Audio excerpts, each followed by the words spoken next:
Donc je m'appelle Thierry Chaverbeck, je suis professeur de rhumatologie au CHU de Bordeaux et à l'Université de Bordeaux et actuellement président de la Société française de rhumatologie.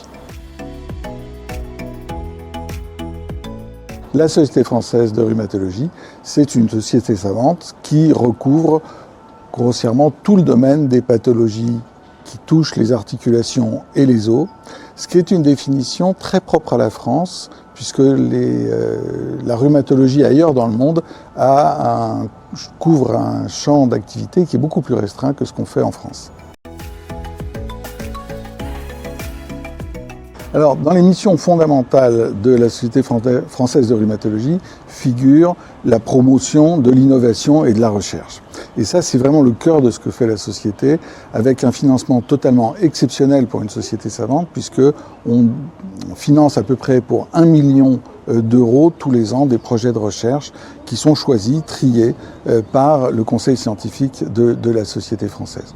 Et avec en plus un accent très particulier sur des financements de projets très précoces, sur l'investissement dans la recherche de jeunes collaborateurs, par exemple tout ce que sont les bourses pour aller apprendre à travailler dans un laboratoire de recherche à l'étranger. Donc éveiller très tôt l'intérêt de nos jeunes collaborateurs pour la recherche et leur permettre de s'investir dans des travaux et dans des équipes de grande qualité. Et ça, c'est essentiel parce que c'est un type de financement qu'on a énormément de mal à avoir pour nos jeunes collaborateurs. Deuxième objectif, c'est celui de favoriser la diffusion de la connaissance. Alors ça se fait au travers de différents supports.